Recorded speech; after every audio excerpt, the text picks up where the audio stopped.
प्यारे दोस्तों को मेरा नमन। मैं टीम स्टार क्लासेस से आशीष तिवारी एक बार पुनः आप सभी लोगों का हार्दिक स्वागत करता हूं। साथियों, आज हम आपके सामने वायुमंडल का एक अहम फैक्ट आपके समक्ष ला रहे हैं। यहां से आपका 1 या 2 नंबर आने अनिवार्य होते हैं। तो चलिए आज इस क्लास के बारे में अच्छे से हम अध्ययन करते हैं। तो देखते हैं इसके प्रमुख तथ्यों के बारे में। पहले इसकी सर्वप्रथम परिभाषा को समझ लें हम। पृथ्वी के चारों ओर व्याप्त गैसीय आवरण को वायुमंडल कहा जाता है। पृथ्वी के चारों ओर जो गैसीय वातावरण है, जो आवरण जो ढका हुआ है पृथ्वी के चारों ओर, वो जो है गैसीय आवरण क्या कहलाता है? वायुमंडल कहलाता है। क्लियर? जो पृथ्वी के गुरुत्वीय बल के कारण पृथ्वी के साथ संलग्न है। तो ये जो गैसीय आवरण है, ये पृथ्वी की जो गुरुत्वाकर्षण शक्ति है उसके बल के कारण जो है पृथ्वी के साथ क्या है? जुड़ा हुआ है, संलग्न है। अब आगे देखते हैं। यह सूर्य से जो है आने वाली हानिकारक पराबैंगनी किरण यानी अल्ट्रावायलेट रेस तो जो है उसको अवशोषित करती है और ग्रीन हाउस प्रभाव द्वारा दिन व रात के धरातली तापमान को संतुलित रखकर पृथ्वी पर जीवन की रक्षा करती है। तो ये जो है आपका वायुमंडल बहुत ही महत्वपूर्ण आपके लिए है। और आगे देखते हैं हम। अब ये देखिए, आपको नीचे से बता दें। देखिए, आपका जो पहला क्षेत्र है मतलब आपका स्थल मंडल, उसके ठीक ऊपर आपका क्षोभ मंडल है और क्षोभ मंडल के बाद आपका समताप मंडल है। यहाँ पर आपकी बारिश, वायुयान, क्लियर, तो बिजली का कड़कना यहाँ पर होता है। और उसके बाद आपका है मध्यमंडल, और मध्यमंडल के बाद आपका आयन मंडल है, जहाँ रेडियो, आपके टीवी चैनल, ये सब चीज़ जो है आपके आयन मंडल से जो है यहाँ से संचालित किए जाते हैं। और उसके बाद जो आपके अंतरिक्ष का क्षेत्र है बहिर्मंडल, यहाँ पर आपकी सैटेलाइट तमाम चीज़ें जो है स्थापित की जाती हैं। तो अब देखते हैं इसके आगे के भाग में। देखते हैं अब इसका अगला फैक्ट है वायुमंडल का संगठन। अब देखते हैं इसके बारे में। वायुमंडल का संगठन निम्न तत्वों से मिलकर बनता है। अब देखते हैं इसके बारे में किस किस से बना है। तो गैस, जल वाष्प, धूल कण, तो ये कुछ चीज़ें हैं जिससे हमारा वायुमंडल का संगठन कंप्लीट होता है। और देखते हैं आगे।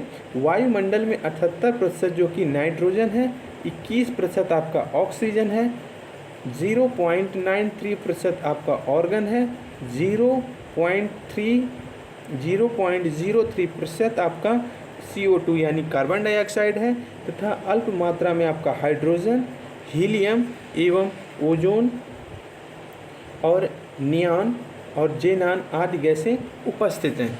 तो ये जो है आपकी वायुमंडल के संगठन में प्रमुख भूमिका निभाती हैं।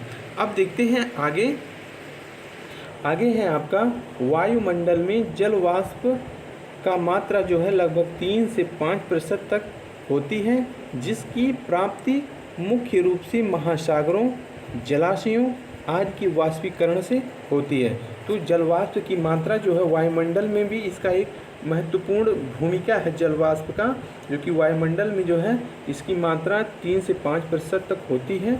और यह जो है महासागरों और जलाशयों से इसका वाष्पीकरण होता है।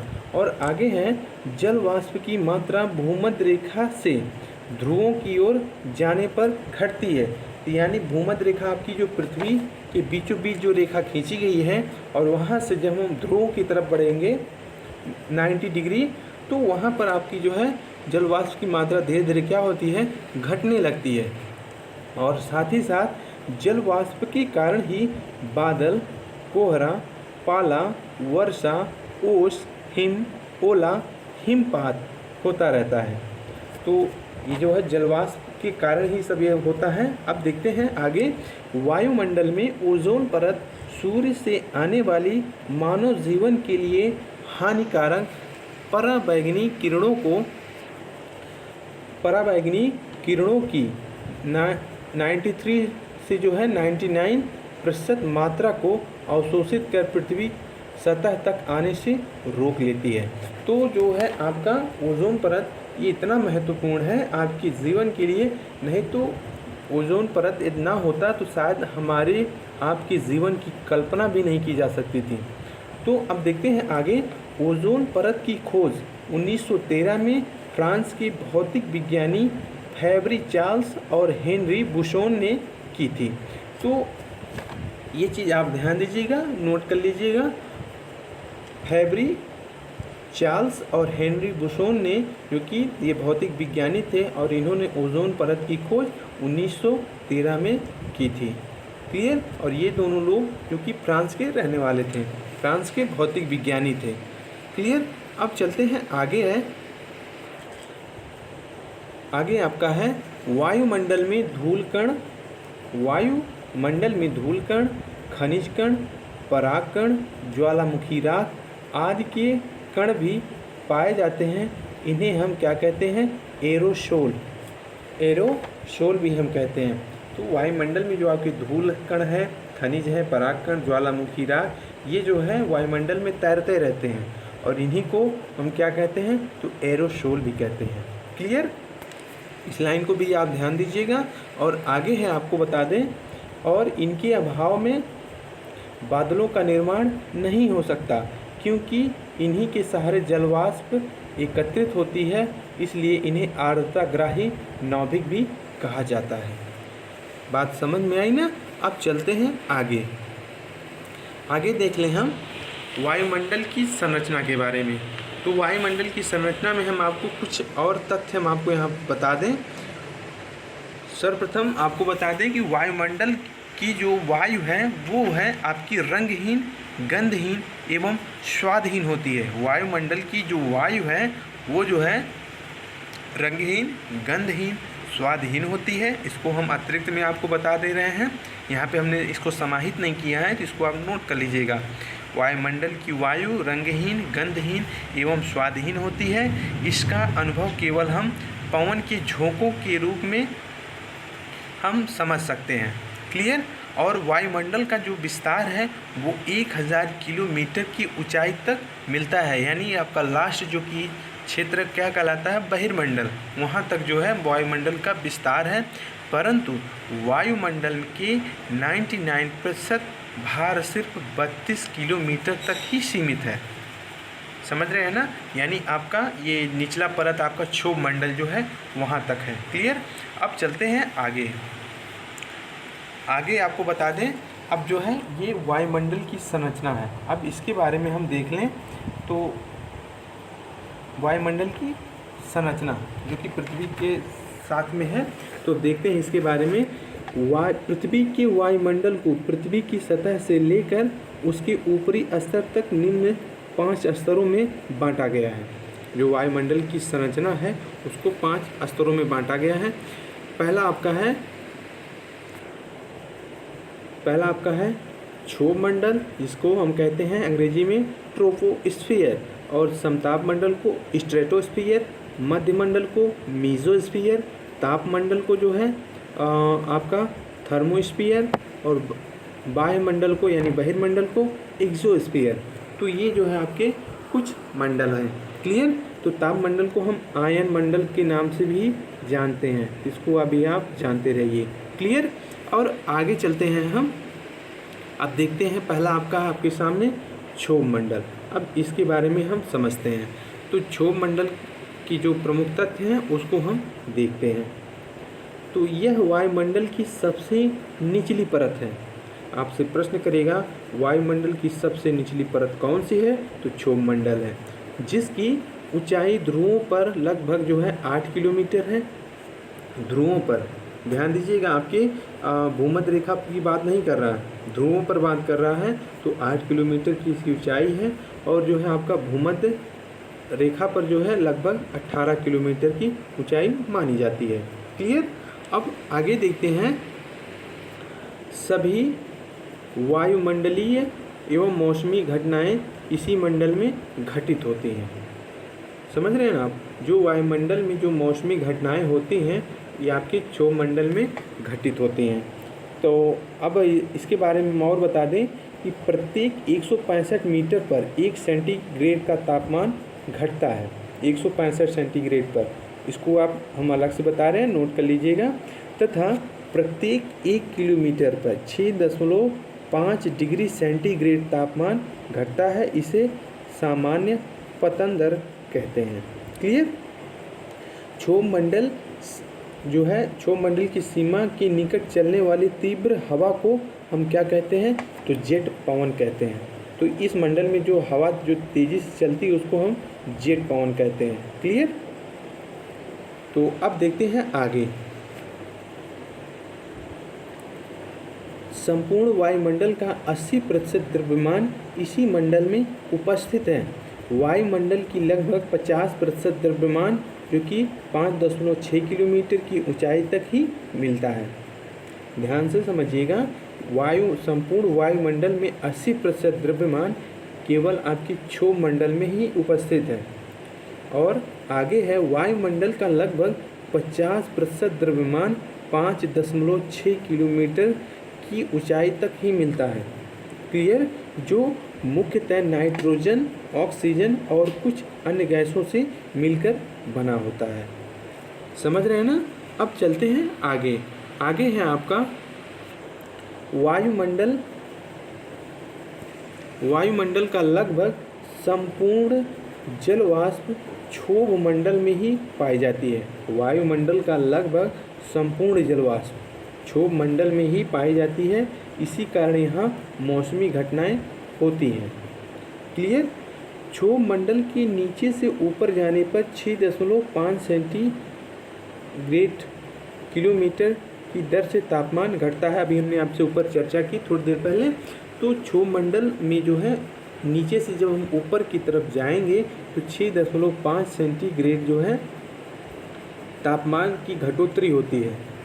क्लियर। और आगे है, इसकी सबसे ऊपरी सीमा क्षोभ मंडल सीमा यानी ट्रोपोपॉज कहलाती है। तो ये जो है आपकी सबसे ऊपरी जो क्षोभ मंडल की सीमा है वो ट्रोपोपॉज कहलाती है। ओके। अब चलते हैं आगे। आगे देखते हैं समताप मंडल। अब समताप मंडल के बारे में हम अध्ययन करते हैं। तो समताप मंडल के बारे में देखते हैं हम। दूसरा मंडल है आपका आपके सामने। अब देखते हैं इसके बारे में। तो समताप मंडल यह वायुमंडल की दूसरी सबसे निचली परत मानी जाती है, जिसकी ऊंचाई लगभग 12 से 50 किलोमीटर होती है। क्लियर। और आगे है ओजोन परत इसी मंडल की ऊपरी सीमा पर पाई जाती है। तो समताप मंडल में आपका जो है ओजोन परत पाई जाती है, जो कि आपके जीवन के लिए बहुत ही महत्वपूर्ण मानी जाती है। ओके। और जो पराबैंगनी किरणों का अवशोषण करती है। समझ रहे हैं ना। अब देखते हैं आगे।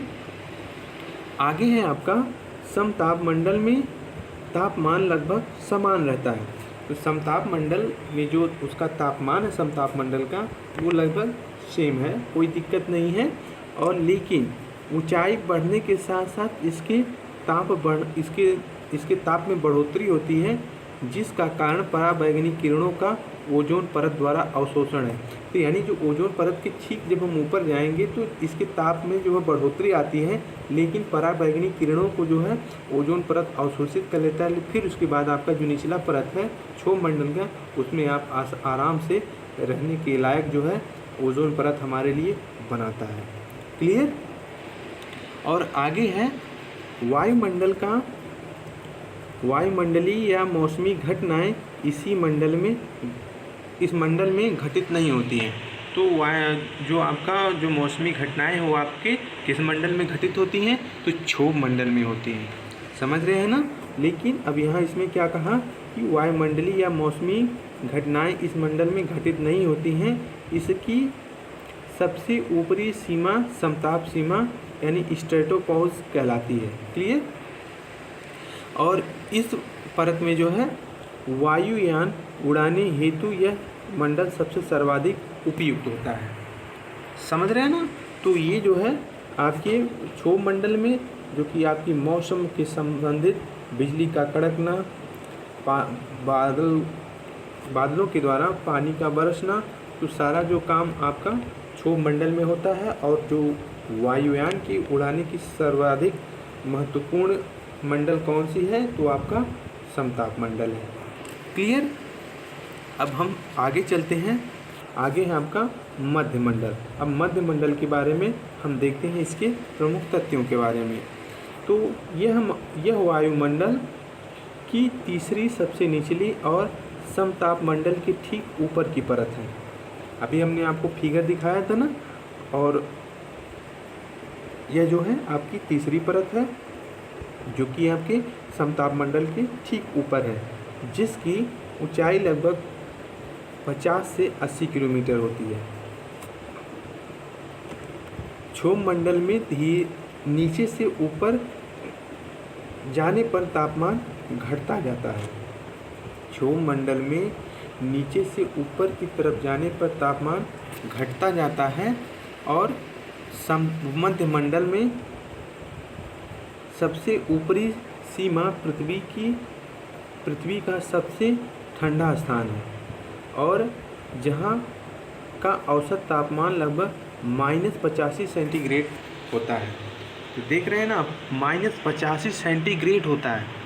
तो ये जो है आपका मध्य मंडल में जो कि इसका तापमान सबसे ज़्यादा होता है, -50 डिग्री सेंटीग्रेड होता है, इसलिए आपका सबसे ठंडा मंडल आपका मध्य मंडल है। क्लियर। तो आपको हमने बताया। तो इसमें आपको एक बात और बता दें कि 80 किलोमीटर की ऊंचाई पर लगभग जो कि -100 डिग्री तक चला जाता है, 80 किलोमीटर। तो यहाँ पर जो है आपको इस बात को भी नोट कर लीजिएगा, 85 ना दिया जाए तो आप -100 डिग्री तक भी आपको ऑप्शन में दे तो ट्रिक कर दीजिएगा, गलत नहीं होगा। क्लियर। और आगे हम देखते हैं अंतरिक्ष से। ध्यान दीजिएगा, अंतरिक्ष से पृथ्वी के वायुमंडल में प्रवेश करने वाले लगभग सभी उल्कापिंड इस परत में आकर जल जाते हैं।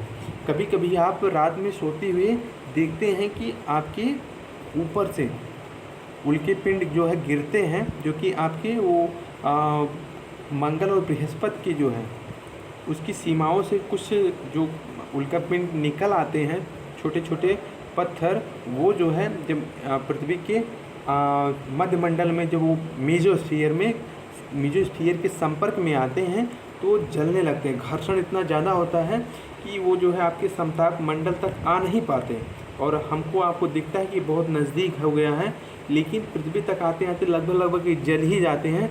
लेकिन एकाध जो है पृथ्वी के संपर्क में भी आ चुके हैं। तो ये जो है आपको इसका उदाहरण हम आपको बता दें, जो लोनार झील है महाराष्ट्र में, वो यहाँ पर वो जो लोनार झील का स्थापित हुई वो उल्कापिंड के गिरने के कारण ही हुई थी।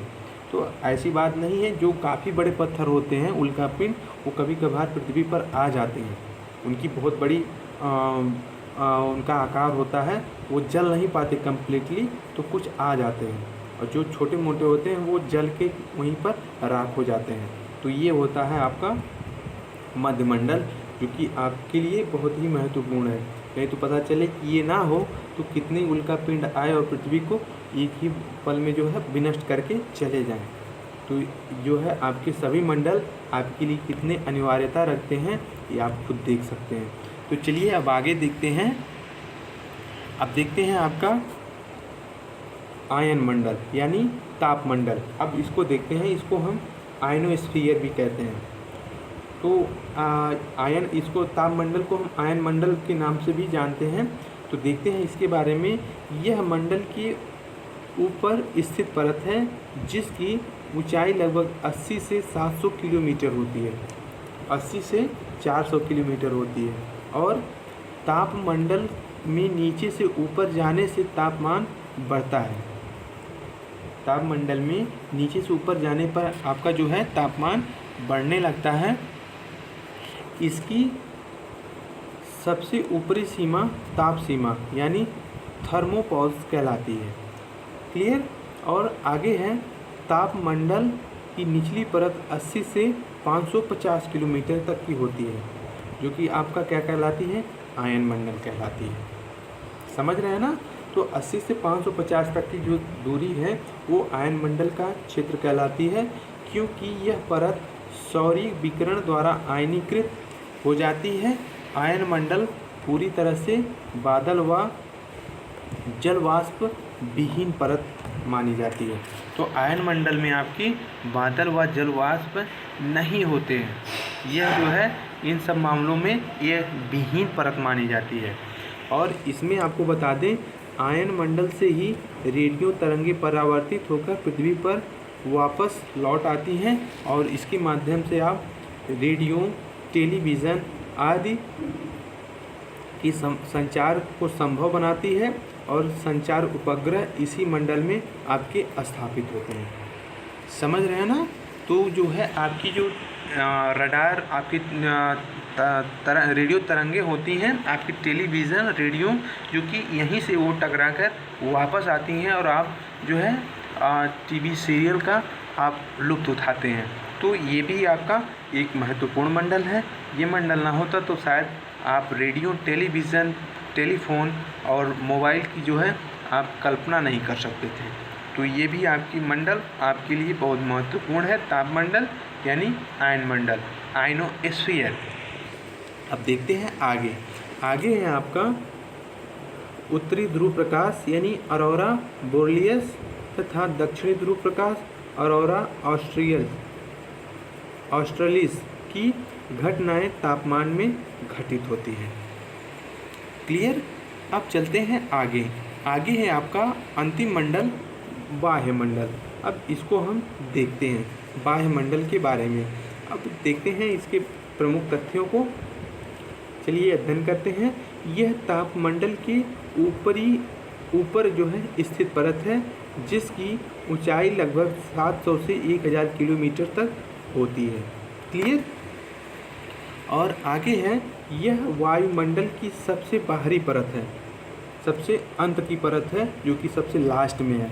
और जो बाह्य परत है जो अंततः अंतरिक्ष में जाकर मिल जाती है। बाह्य मंडल में हाइड्रोजन हीलियम गैस की प्रधानता होती है। तो ये जो है आपका किस में होता है? तो बाह्य मंडल में होता है।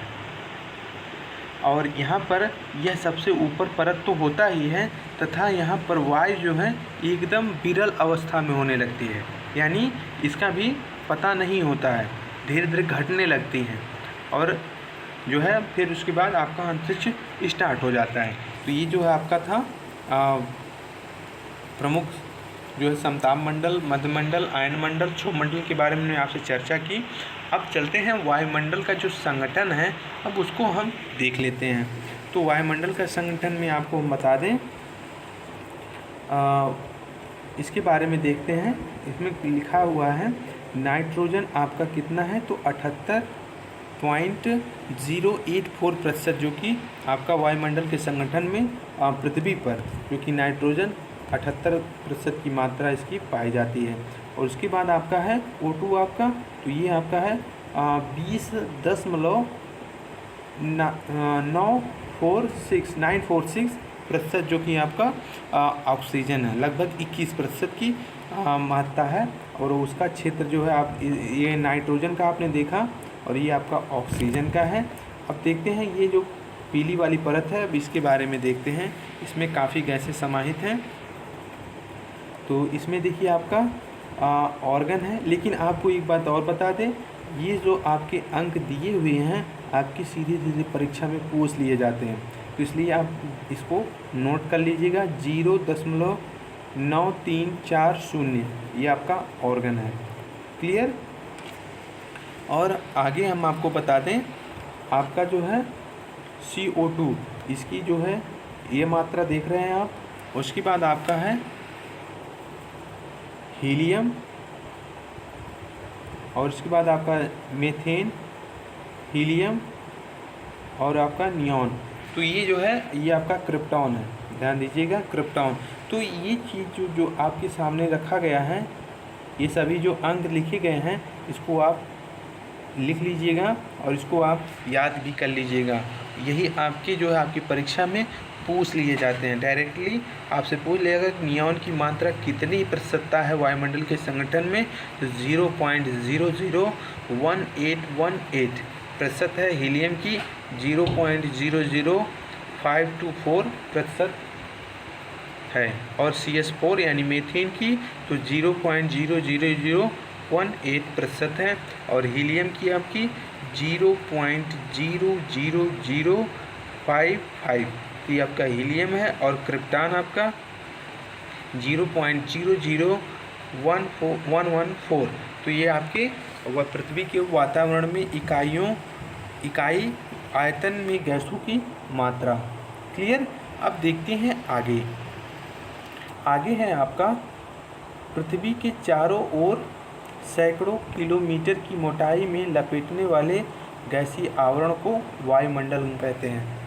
जो पृथ्वी के चारों ओर सैकड़ों किलोमीटर की मोटाई में लपेटने वाले गैसीय आवरण को हम वायुमंडल कहते हैं। वायुमंडल विभिन्न गैसों का मिश्रण माना जाता है जो पृथ्वी के चारों ओर से घिरे हुए हैं। निचले स्तरों में वायुमंडल का संगठन अपेक्षाकृत एक समान रहता है। ऊंचाई में गैसों की आपेक्षिक मात्रा में परिवर्तन भी पाया जाता है। ऊंचाई में जब आप ऊंचाई में जाएंगे तो गैस की मात्रा धीरे धीरे इसकी इधर मात्रा जो है चेंज होती रहती है। क्लियर। और आगे है देखते हैं हम शुद्ध और शुष्क वायु में nitrogen 78, oxygen 21, argon 93, carbon 0.03%, hydrogen, helium, ozone, neon, xenon आदि अल्प मात्रा में उपस्थित रहती हैं। तथा आगे देखते हैं हम नम वायुमंडल में जल वाष्प की मात्रा 5% तक होती है। क्लियर। 3 से 5%। वायुमंडल जल वाष्प की प्राप्ति सागरों, जलाशयों, वनस्पतियों, मृदाओं के जल से भी होती है। जल वाष्प की मात्रा भूमध्य रेखा से ध्रुवों की ओर घटती जाती है, और जल वाष्प के कारण ही बादल, कोहरा, पाला, वर्षा, हिम, ओला, हिमपात आदि होता रहता है। वायुमंडल में ओजोन परत की पृथ्वी तथा उस पर रहने वाले जीवों के लिए एक बहुत बड़ी महत्वपूर्ण भूमिका है।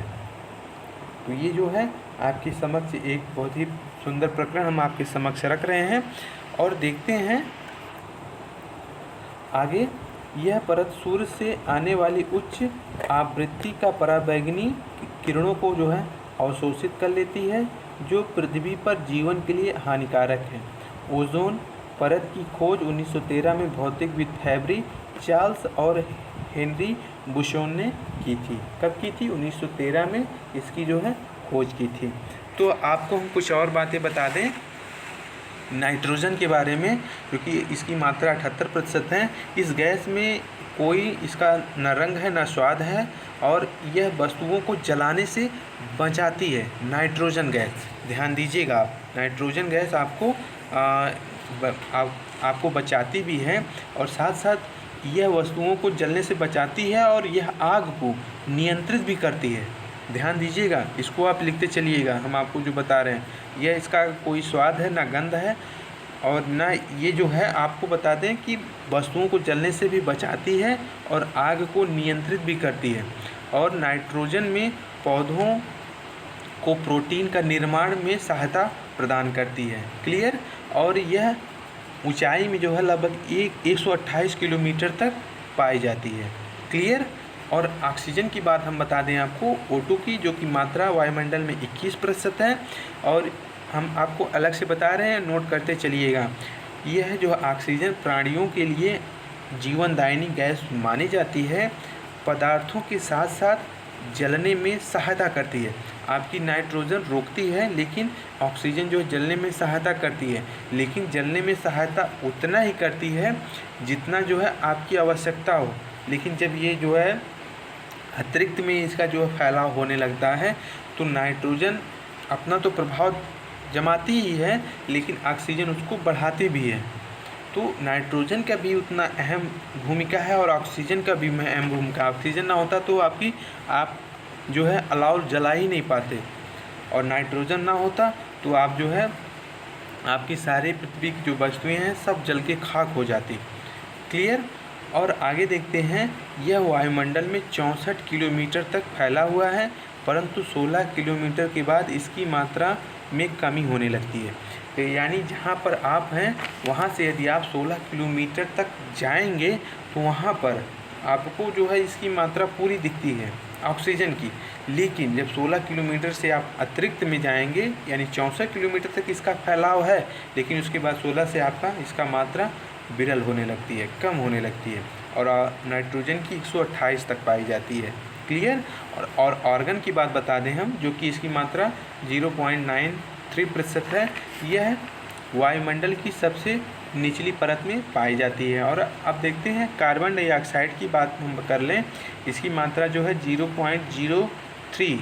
ये चीज़ आप ध्यान दीजिएगा कि इसकी कितनी मात्रा है, वो चीज़ आप अपने जहन में बैठा लीजिए। इसके बारे में बता दें, यह सबसे भारी गैस मानी जाती है CO2, जो कि निचली परत में मिलती है। आपकी ऑर्गन और कार्बन ये जो कि दोनों निचली परत में मिलती हैं, और इसका विस्तार केवल 32 किलोमीटर तक ही पाया जाता है। और 1900 ईस्वी के बाद से कार्बन डाइऑक्साइड की मात्रा बढ़ रही है। तो आपकी 19वीं शताब्दी की स्टार्ट में, जो कि आपका बता दें कि ग्लोबल वार्मिंग, ठीक ना, तो इसमें जो है इसका एक अहम भूमिका है, और इसकी मात्रा तब से जो है लगातार बढ़ रही है, जो कि इसकी विस्तार सीमा 32 किलोमीटर तक थी। अभी 32 से अब इसका जो है अतिरिक्त में ये जो है अब ऊपर की तरफ 33-34 तक पहुंच चुकी है। तो इसका मात्रा कंट्रोल करना होगा।